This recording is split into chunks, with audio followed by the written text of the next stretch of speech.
Hi, I'm Dave Upton.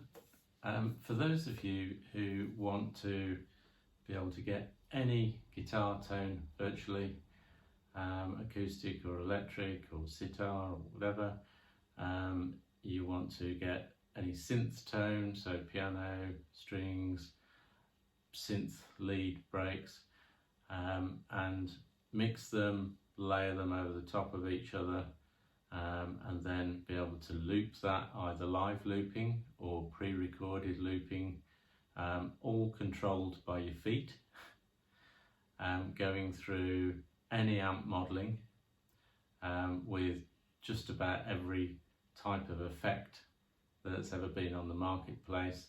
Then stay tuned, this video is for you. Loads of people have asked me about my rig, what I play live, what I use to record. So I'm going to walk through all of the rig and how you configure it. It's not going to be a short video, but hopefully it'll be interesting, and it'll have you thinking about the art of the possible. So if we begin with the guitar itself, this is a Shuriken Variax.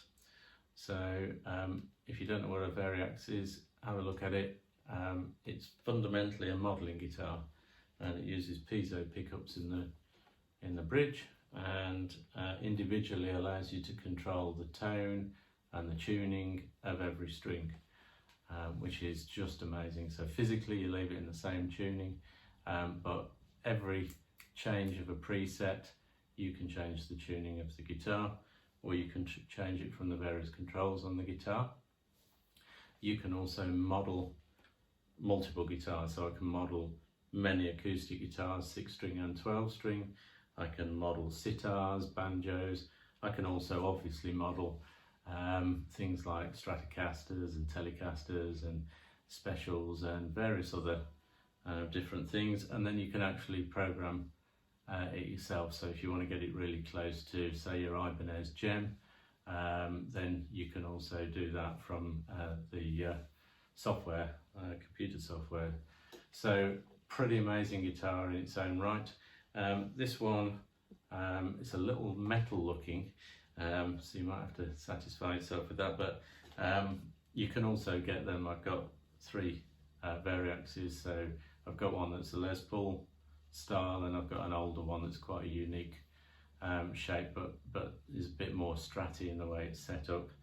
And the only thing I would say as a word of warning is, if you're going to put a triple play on it, which is a MIDI pickup, which I'll talk about in a moment, the pickup that comes from this, that fits here just in front of the bridge, doesn't fit on a JV1080. So that's why I've got one of those. But that's a great guitar, but you won't be able to do this with it, just a word of warning. I think it fits on just about every other type of Variax. Okay, next part of my rig is the Fishman Tripleplay, which there are a couple of versions, but this is the wireless version.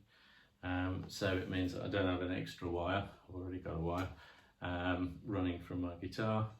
It literally has a USB dongle that goes in my foot controller, which I'll come on to, which is picking up the signal from this, and you've got various controls on that. And on this guitar it's pretty tidy, doesn't really kind of make it look like an eyesore like it can do on some MIDI systems, but you know, that means it's pretty neat as a package.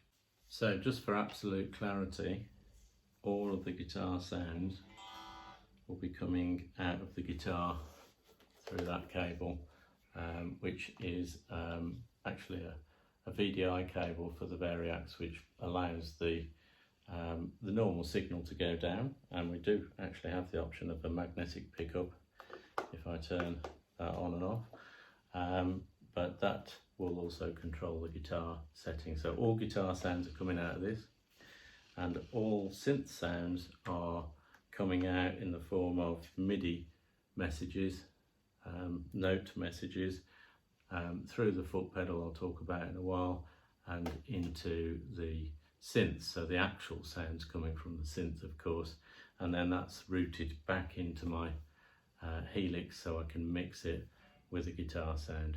So just in case anybody thinks the guitar itself does the synth sounds, no it doesn't. You need to buy a Fishman Tripleplay.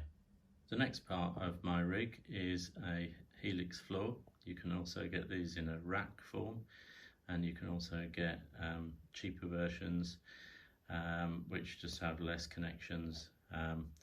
But this is something that every guitarist should have. It is just incredible. It is a modelling pedal, in my view the best modelling pedal on the market, and it's constantly updated with more models and samples and all that kind of stuff. But fundamentally you can create signal chains in here that will simulate any amplifier into any cab, and also all the various different effects that come with it, and then you can control it in an instant. So you can select a particular preset like that, but you'll see across the bottom I then have what we call snapshots, and that's going to become quite important as we move on. So I can do instant snapshots within a preset to control, turn on and off various different settings, and we'll come back to that. The next item I have is my Fishman Tripleplay foot controller. Quite an expensive thing that in a way doesn't do a lot, but it's critical in the chain, particularly if you're playing live, because it allows me to not take a computer with me, which you'll notice on the right hand side I've just got this USB dongle plugged in, which is picking up the signal from the guitar pickup, and then I've got control here to cycle through the various different presets that I've got configured in that. Okay. Now the foot controller is attached to my Roland Super JV1080. This is a 1990s synth, but apparently it's been used on more famous recordings and films than any other synth on the market. It was very difficult to actually procure a hardware synth because everything's gone software, but I was getting such latency on my laptop with the software that came with the Tripleplay. You know, it's great sounds, love the pickup, but the latency was just unusable. And also I was finding that my laptop would hang very occasionally, which I don't want to do on a live gig. Hence the reason I bought the foot pedal I showed you a moment ago, and I bought this as possibly, in my view, one of the best old-fashioned hardware synths on the market, and it works a treat. So I've just stuck it in a little protection single rack container, and I just take that to a gig and put that on a surface or a table or something somewhere, and that's fabulous. Some of the sounds in this are just incredible. Okay, so this is a Boss looper. I've got many loopers. In fact, the Helix has got a good looper built into it if you don't want to buy one of these. But the unique thing about this looper, in my view, is the fact that you've got 5 channels here, all independent, all with their own volume control, which means you can layer things up and take layers out in a live scenario. It's also got a drum machine built into it. It's also got a massive amount of input effects and output effects, so you can do all sorts of things, like if you wanted to just put in a bass guitar sound, you can just instantly turn on an octaver on the looper and just drop in you know, some bass guitar sound. So all round brilliant, and the memory is also very, very good. It's high quality sound, very high quality sound. So I've started using this for 2 things. One for live looping, which I layer up live, and the other one is for pre-recorded looping. So I'll show you later on. I've got things like a air raid siren for war pigs, which I can trigger from the Helix. So the great thing is that because this is MIDI, I can turn things on and off, I can record things directly using MIDI controls from the Helix, and I'll show you how to do that in a bit. One other very minor thing is this little foot pedal, the FS5U. Not quite sure why it's called that, but anyway, this is just a little pedal that I use to control the looper for the first recording in a loop. You can do that through MIDI from the Helix, but you just end up setting it up for every preset.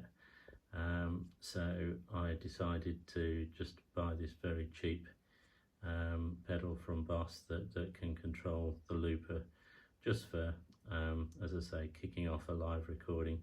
Once you're running and you start layering up the live recording, you can use this again, or if you're putting it on separate tracks, you can actually record and start the second track, for example, before you get to the end of the previous loop, if that makes sense. And it will pause and wait for you to get to the start of the next loop and then start recording, so you don't really need a foot pedal at that stage.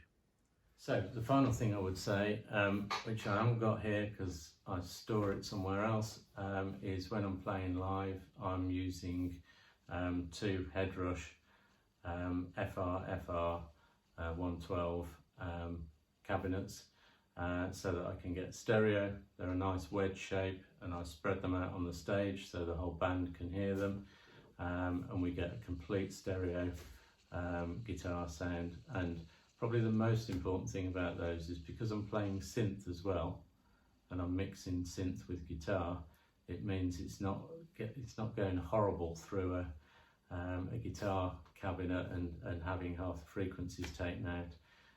It sounds fabulous. The guitar sounds fabulous. The models perform at their absolute best from the Helix.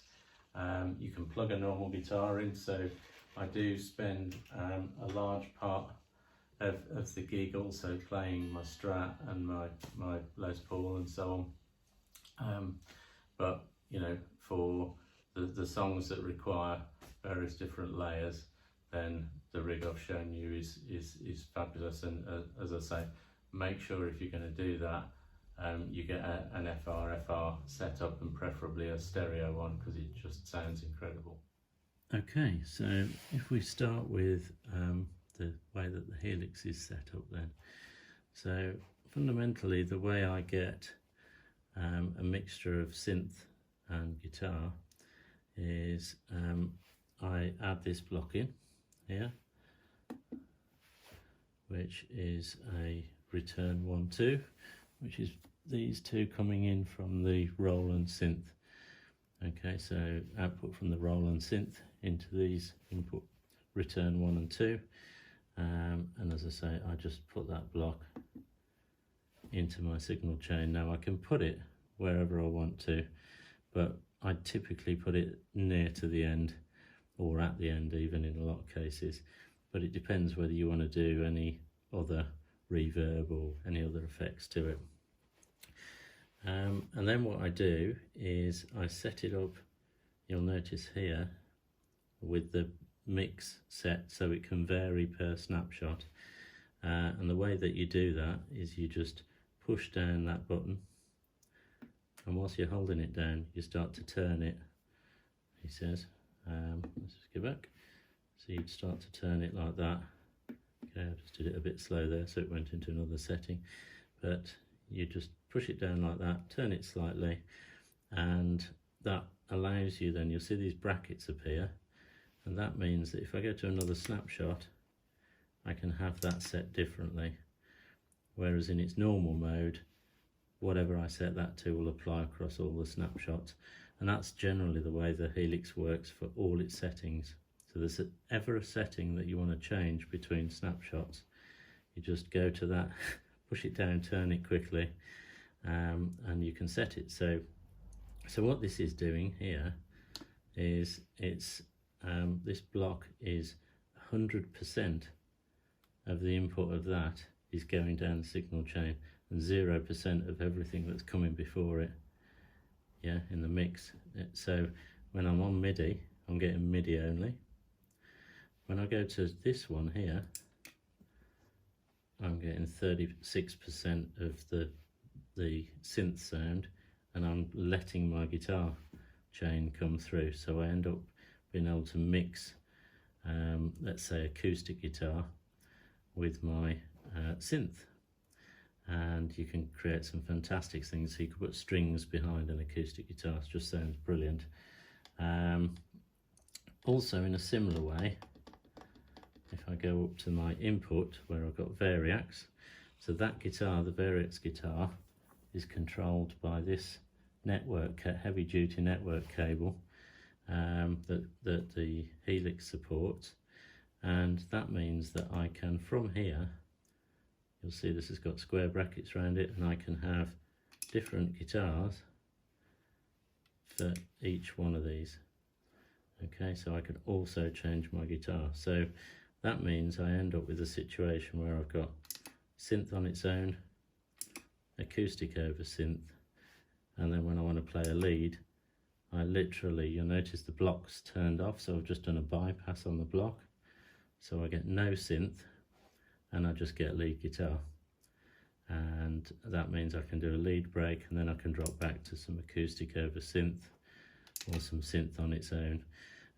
Just as an aside, I've also got a Telecaster on an overdrive for some crunchy rhythm if I want that on its own as well, which means I can layer up any of my synth sounds over an acoustic guitar, over a Telecaster with some crunchy sounds, over a lead guitar. So the only thing that's missing out of all of that, which I could have put into this preset, so it's not a restriction, is a bass. What I tend to do is I just have my sorry, other way. I just have my bass guitar preset next to it, and in here I then dive straight in, and my Variax here is set, and you'll notice here I can set an octave down tuning. I can actually set every string on the Variax to a different tuning, and I can do that if I push that down and turn it again like before. I could do that for every preset if I wanted to, so I could literally have a different tuning of strings all over the place. Yeah, just like that, for every snapshot. If I was to just turn these down, yeah, so I can get any tuning I want in every split second off a snapshot, and just store this against each snapshot, so I could go to the next one and I could change them all. Yeah, and that would mean that when I switch backwards and forwards, the tuning completely changes. I could just change the guitar as well. See, the guitar's changing, the tuning's changing, and of course there's a few other things like the tone knob and the volume knob and everything. So you can literally preset your guitar for every snapshot. And what I've done here is I've set this up as a bass signal chain with all the bass amps, etc. So I can switch straight to bass guitar on the same guitar. It plays an octave down, I record some bass, and then I switch back to my MIDI and I carry on layering over some of the other tracks there. So that's pretty powerful. So the next step is I want to be able to change my synth sound. Now I can do this in a number of ways, but first things first, I need a MIDI cable in the MIDI out from my Helix, and that goes into the MIDI in on my triple play foot switch. Okay, and what you can do on a Helix is you can press this 3 dash button here, the burger menu maybe, and you get this command center. You just press that and you'll see these various things. So what you can do is these sparks at the top can all be configured to trigger the second you go into the preset. So if you think about it, every preset could have a trigger at the start of it that sets the default synth sound preset by sending the message out to the foot switch. Okay, so all you do is you select bank and program here. I run everything on MIDI channel 1, which is what the foot switch kind of defaults to. We'll come on to that later. And I generally run bank 1 or 0 or whatever here, and then a particular program.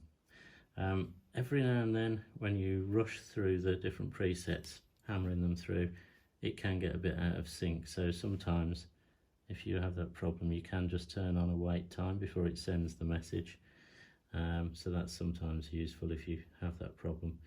And then what you can also do is, if I use the joystick control here to go to one of these buttons, which is this button, okay, I can have a bank message and one down here.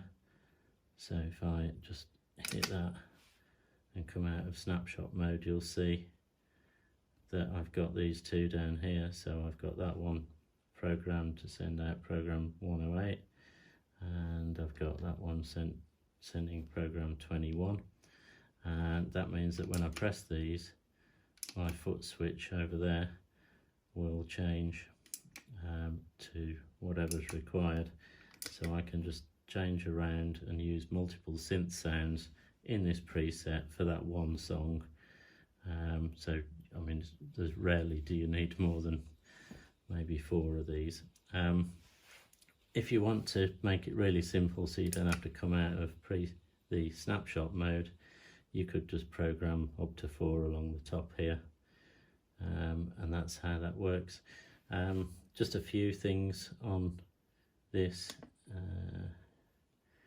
So that will default to literally just being a press, but there are some settings when you set up the messages, which I'll come on to, where you don't want latching, or you might want latching, depends what you're trying to do. But most MIDI, you just want to check that you haven't got any latching turned on the button. See, that's not latching, that's just a one-time thing. Whereas if it latches, it kind of sticks on and then it turns off, and when it turns off, it doesn't send the signal. So you end up with quite a confused setup. So, but on bank and program, it defaults to working the right way. Okay, so you can do that. So hopefully that's not too complicated. The program numbers, generally what I would do is set the bank to 0, 0 or 1 and 0, depending on what you're doing. The program numbers on here start from 0, they start from 1 on the foot pedal, so it's always 1 out. So what you send, if you send 1, you'll actually get the preset 2 on the foot pedal. Okay, but that's just a bit of a fun piece. Now I send all of that on the bass, well, either the bass, which is channel 1, or channel 1 on here, so I might force it. I've recently introduced the looper, and I want to be able to send messages out to the looper. So if I just have a quick look at my an example of Warpigs, let's say. So in Warpigs, I wanted to be able to put a siren in, which is stored on my looper, and I needed to be able to send a signal all the way through to the looper. So what I've got is MIDI out from the Helix, MIDI in on the Fishman foot pedal, MIDI out from the Fishman foot pedal up to my Roland JV1080, and then a MIDI through from the 1080 into the Roland, into the Boss looper. And the Boss looper I've set up in its configuration to work on receive on channel 12. So that means if I go into the command center for the siren button there, you'll notice I've got a CC toggle, not a bank change, but a CC toggle, which just sends effectively a message to say turn this on.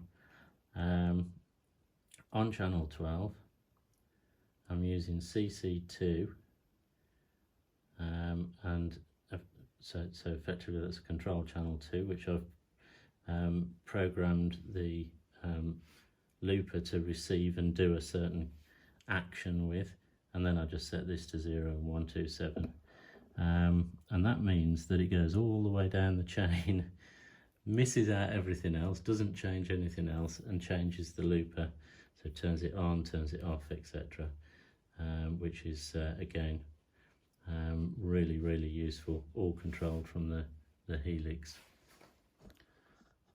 Okay, so next part of the setup is the triple play foot pedal. So I mentioned earlier on that there's the USB thing plugs in the side of there. See, it's turned off because it's not getting a signal from the guitar anymore, and all we have is that would normally go in your computer, but when you've got the foot pedal you can put it in the side of there.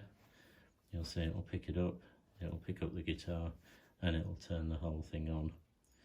Okay, now you'll notice up here it's talking about MIDI channel 1, which is the default of what it's using to control it, which is what I'm sending from the Helix. Okay. Now this thing is kind of weird because it's got no sounds in it. Sounds are produced by whatever you connect it to, and it's quite an expensive piece of kit for what it does, but I can't really find anything else that is as straightforward. So it does have its value. You can obviously go up and down the patches like this, and they will be sending MIDI messages out to my Roland JV, again on channel 1. Now the thing that it does is it receives on channel 1 and it sends out on channel 1, and it doesn't pass through channel 1 basically. However, a few people have bought these after watching some of my videos, or just bought them anyway, and they've found that the Helix input has been changing whatever hardware synth they're using further down, and this has kind of almost become a bit irrelevant. Now there is an undocumented feature which I can't find in any of the Fishman documents, and didn't know was there for quite a while until I stumbled on it. But if you hold these two down, so this bit's in the document, but you'll notice there's a MIDI tab in here, and if I basically go across by holding that to the MIDI tab, I can then use the up and down on the guitar itself, which I'll just try and bring into view for a moment, so hopefully you can see that. Okay, and I can go in and out here, so I can go into system and I can start to mess with all the different things that you can point this channel at. Now, because they're undocumented, I've got no idea what the hell will do. But what I have found is if I set MIDI channel to 1, as opposed to some people have this set to that, let's say, which is channel 1 in, channel 1 out. So if I do that, this will pass straight through and go on to the synth, because I'm taking the content, this is like MIDI through. Whereas if I say no, my MIDI channel 1 stops here, yeah, and I point it at system, then my input will change this pedal, and my pedal will then send its programmed channel change, or sorry, bank change or program change, out to the synth, which means that the software that comes with this, I can program all my individual patch settings against all of the presets I can store in this thing, and I don't have, it's not a one-to-one. I don't have to have patch one in here pointing at patch 1 in there. I could have patch 1 in here pointing at patch 39 in there, and patch 2 pointing at patch 50 in there, which is a lot more, gives you a lot more flexibility.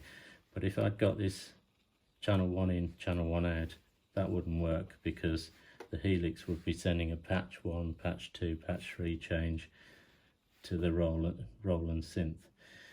So that's really important. The other thing that's really important is if I go kind of back here, so you'll see I'm going back here and I'm going to channel 12. Now if you remember, by default this bit here is pointing at some feature of the Fishman, which I don't actually know what it is, but I've checked, and I could never get my Helix to talk through this to the synth, through that to the looper, until I changed this. So I've got the input of channel 12 effectively pointing as an output of channel 12, which means it's a MIDI through, and it passes it on. The synth deals with the MIDI through by default because it's got a MIDI through socket, and now I can control the looper at the end of the chain using channel 12 from the Helix, and control this using channel 1 from the Helix. So that is a really important thing to understand about the rig. And then to get out of this, I think you just hold those down, got there in the end, and that will take you back out, and you can carry on. But that there has really flummoxed a lot of people because it's not documented anywhere, so hopefully this is a useful video for that. Okay, so there's loads and loads you can do with this. On the Roland synth, you can create all sorts of different things in different presets and so on. And the way that the banks work, there are effectively multiple sets here. So you've kind of got 4 banks and then all the programs within them. So that's how the Helix outputs relative to that. I tend to only really use the first couple because there are more presets in this than there are spaces on the Tripleplay foot pedal to hold the outputs. So I don't tend to mess beyond that. And to be honest, all the key ones are in the bottom few, so all your pianos and your synths and everything, and then you get on to all the ridiculous things that you could put in a recording. So you might want to just work your way through and use that in a recording, perhaps just as a one-off, but for most live performance it's absolutely fine.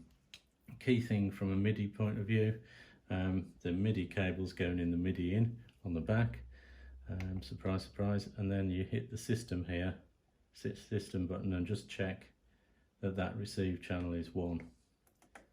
I can change that obviously. If I change that to 12, it will be picking up the looper instructions instead of the foot controller instructions. So what I need to do here is just set that to 1. It probably is on 1, don't default to it, and that's then done. Okay, so hit exit. That bit's so easy. Okay, so final part of the jigsaw. We've got the Boss RC505 loop station. This is just brilliant.